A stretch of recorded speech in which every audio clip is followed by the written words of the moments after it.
जी बिस्मिल्लाहिर्रहमानिर्रहीम, अस्सलाम वालेकुम। मैं हूं अनीस हमदानी और आप देख रहे हैं हमारा फेसबुक और यूट्यूब चैनल। नाजरीन, पिछले चंद दिनों से चीफ जस्टिस ऑफ पाकिस्तान काजी फ़ाइज़ ईसा साहब के ख़िलाफ़ एक ख़तरनाक और एक इंतहाई, मैं कहूँगा कि अजीब सी मुहिम चलाई जा रही है, जिसमें आपने देखा होगा कि उनको कहा जा रहा है कि उन्होंने कि कादियानियों को बहुत बड़ा रिलीफ दे दिया है और जो मुसलमान हैं उन्होंने करोड़ों मुसलमानों का, अरबों मुसलमानों का जो है उनके जज्बात को मजरूह किया है और उनके खिलाफ फ़ैसला सुना दिया है। तो बहुत सारे लोग ये कह रहे थे कि इस पर एक तफसीली वीडियो बनाएं, इसमें बताएं कि आखिरकार ये सारा मामला है क्या। तो इस मामले से पहले वो मुझे खादिम हुसैन रिजवी साहब की एक बात याद आ गई। वो कहा करते थे कि पीड़ा होर तो फकियाँ होर। तो ये अभी मैं आपको बताता हूँ कि ये बात मैंने क्यों की है। अच्छा, सबसे पहले तो ये केस है, इसके हवाले से बात करते हैं। जनाब, ये केस है एक शहरी के खिलाफ कुरान एक्ट की दफ़ा 7 और 9 के तहत एक मुकदमा दर्ज होता है 7 दिसंबर 2022 को, और उस पर इल्ज़ाम ये लगाया जाता है, उस मुकदमे में ये कहा जाता है कि जमात अहमदिया की यानी कादियानियों की एक किताब है जिसका नाम है तफसीर सगीर, तो उसने उस किताब की तशहीर की है या उस किताब को बांटा है। अच्छा, अब जो मुकदमा उस शख्स पे, जो कादियानी शख्स था है, उसमें जो मुकदमा है उसमें 3 चीज़ें उसके मुकदमे में कही गई है। सबसे पहले तो ये कि जिसने उस किताब की, कि जिसको कहा जा रहा है कि कुरान मजीद का नैमुल बदल के तौर पर माज़अल्लाह कि कुरान मजीद का तर्जमा उसमें उन्होंने अपने तरीके से किया हुआ है और उसकी उन्होंने तशहीर की। तो सबसे पहली जो उन पर जो मुकदमा था उसमें चीज़ ये थी कि उसकी जी पब्लिशिंग और तकसीम दोनों इस शख्स ने की, यानी उसको छापा और फिर उसको बांटा। दूसरा जो उस पर मुकदमे में दूसरी चीज़ ये थी कि जी चूँकि वो कुरान मजीद के तर्जमे के रद्द बदल के तौर पर बनाई गई है, तो ये कुरान मजीद की भी तौहीन है। और तीसरी चीज़ जो उस पर जो मुकदमे में थी वो ये थी कि वो चूँकि कादियानी है और वो अपने आप को मुसलमान जाहिर कर रहा है, तो ये 3 चीज़ें हैं। वो चूँकि अपने आप को मुसलमान जाहिर आइन के मुताबिक वो नहीं जाहिर कर सकता, तो वो अपने आप को मुसलमान के तौर पर जाहिर कर रहा है। ये 3 चीज़ें नाज़रीन थी कि जिस पर उस पर मुकदमा दर्ज कर दिया गया। अच्छा, ये मुकदमा दर्ज होता है 2022 7 दिसंबर, उसके बाद वो गिरफ्तार हो गया और फिर वो जेल में ही था। तो अभी क्या हुआ है कि अभी चीफ जस्टिस काजी फ़ाइज़ ईसा साहब ने उसको ज़मानत दे दी है। उसको ज़मानत क्यों दी है, इस हवाले से अब बात करते हैं। अच्छा, जो उस पर सज़ा सुनाई जा रही है, ये जो हमारे दोस्त सोशल मीडिया पर खुद ब खुद सज़ाएँ सुना रहे हैं और जिनको पता ही नहीं है कि फ़ैसला क्या है, ना जिन्होंने फ़ैसला पढ़ा है, बल्कि सिर्फ फेसबुक पर या किसी भी सोशल मीडिया के प्लेटफॉर्म पर एक पोस्ट देखी और उसको धड़ाधड़ बगैर उस पर तहकीक किए उसको शेयर करना शुरू कर दिया। तो ये जो फ़ैसला था, इसको अगर आप पढ़ें तो उसमें जो वकील थे उन्होंने कुछ दलाइल इस पर दिए हैं। जिस एक्ट की बात हो रही है कि जी कुरान एक्ट है जिसके तहत उसको सज़ा होनी चाहिए, वो एक्ट पास होता है पार्लियामेंट से 2021 में।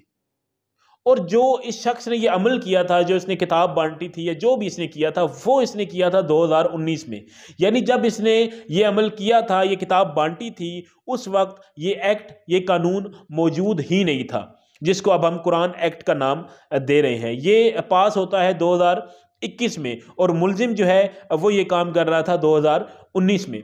अच्छा, 2021 है उसमें पास हुआ, तो जो चीफ जस्टिस काजी फ़ाइज़ ईसा साहब ने इसकी आखिरी समाअत की है, उसमें वकील के जो दलाइल थे वो यही थे कि जनाब अली जो हमारा मुलजिम है इसने ये काम किया है 2019 में। सबसे पहले तो 3 साल बाद इस पर मुकदमा किस तरह से दर्ज हुआ। उसके बाद उन्होंने ये कहा कि चूँकि 2021 में ये कानून बना, उसका इतलाक 2019 में किए गए काम पे कैसे हो सकता है। यानी ये काम जब वो कर रहा था 2019 में, उस वक्त ये काम कानून के तहत, आइन के तहत इस काम में कोई जुर्म नहीं था, वो उस वक्त ये काम कर रहा था। जबकि ये बिल पास होता है पार्लियामेंट से 2021 में, तो फिर 2021 के कानून का इतलाक 2019 पर कैसे हुआ। फिर मुकदमा दर्ज होता है 2022 में, जिसके बाद वो गिरफ्तार हो जाता है। अच्छा, 3 साल बाद ये भी हो गया, वो भी हो गया।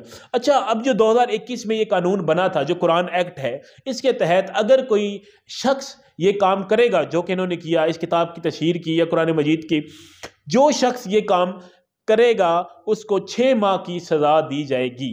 ये मैं आपको बता रहा हूँ, 2021 का जो एक्ट पास हुआ है, जो बिल पास हुआ है, उसमें यह बताया गया है कि उसको 6 माह की सज़ा दी जाएगी। तो जो वकील थे उन्होंने ये कहा कि जनाब अली, जो 2021 में अगर आपका एक्ट पास हुआ, अगर उसको ही मान लिया जाए और उसके तहत ही इसको सज़ा दी जाए, तो वो सज़ा 6 माह की है, जब से जो मुलजिम है ये पिछले 11 माह से जेल में है। यानी जितनी सज़ा थी उससे डबल सज़ा वो काट चुका है। और फिर जब ये सारी उन्होंने चीज़ें बताई, 11 माह से या 13 माह से वो जेल में था। जब वकील ने ये तमाम दलाइल दिए तो इस पर जस्टिस काजी फायज़ ईसा ने, जो दूसरी पार्टी थी, उनसे उन्होंने पूछा कि जनाब आपने जो इल्ज़ामात लगाए हैं, ख़ास तौर पर ये कि ये अपने आप को मुसलमान ज़ाहिर कर रहे हैं, तो आप ये बताएं कि कहाँ पर इन्होंने अपने आप को मुसलमान ज़ाहिर किया है, कुछ सबूत हमारे सामने। लेकिन वो सबूत ना ला सके। जब से वो जबकि जो अहमदी शख्स है जो अदालत में मौजूद था, वो बारहा ये कहता रहा कि जी मैं मुसलमान नहीं हूँ और ना ही मैं अपने आप को मुसलमान शो करता हूँ, मैं एक अहमदी, एक कादियानी जो है, मैं उससे ताल्लुक़ रखता हूँ और मैंने कभी भी अपना तारुफ एक मुसलमान होने के नाते नहीं करवाया। तो ये काजी फायज़ ईसा साहब ने उनसे पूछा कि आप बताएं कि आपने यहाँ पर लिखा हुआ है कि ये अपना तारुफ करवाते हैं, तो कहाँ पर इन्होंने अपना तारुफ करवाया, कोई इसका सबूत दे।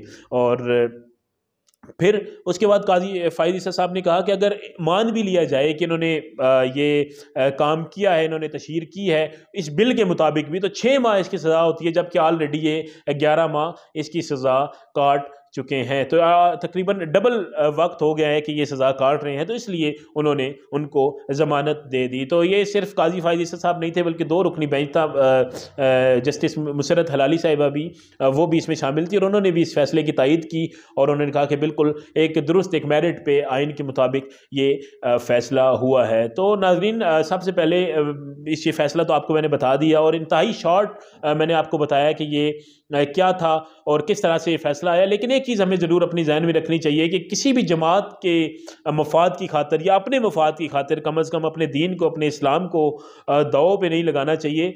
जो हमारी चीज़ हमारे आइन में मौजूद है वो तो मौजूद है, लेकिन इस तरह के हथकंडे या इस तरह की मुहिम किसी के ख़िलाफ़ चला के, तो मेरा नहीं ख्याल कि हम अपने मकासद को पा सकते हैं, बल्कि हम इस्लाम को और अपने दीन को, कि जो एक मुकम्मल और एक अमन पसंद दीन है, उसको हम मज़ीद जो है वो लोगों की नज़र में, पहले ही इस्लाम लोगों की नज़र में एक, लोग बहुत सारी तनकीद करते हैं हमारे दीन पर, बहुत सारी तनकीद करते हैं हमारे अमाल पर, तो मज़ीद इस चीज़ में धकेलने से बेहतर है कि हम कम अज़ कम किसी की किरदार कशी इस तरह से ना करें कि उसको अपनी, इससे पहले हम देखें कि आपने कितनी जाने मज़हब के नाम पर खो दी। अगर मैं गिनवाना शुरू करूँ तो एक लंबी फहरिस्त है कि जो बाद में पता चलता है कि वो उनका कसूर ये नहीं था, लेकिन वो मज़हब के नाम पर उनका कत्ल जो है वो कर दिया गया। तो आखिर में यही कहूँगा कि आप चीफ़ जस्टिस काजी फायज़ ईसा साहब के फ़ैसलों पर तनकीद करें, मैं भी करता हूँ। उन्होंने जो फ़ैसले किए हैं उनका अगर कहीं टिल्ट है तो उस पर आप ज़रूर तनकीद करें, लेकिन उसका ये मतलब नहीं है कि आप किसी शख्स की जान इस तरह से दाव पर लगा दें। इजाज़त दीजिए अगले व्लॉग तक के लिए। अल्लाह हाफ़िज़।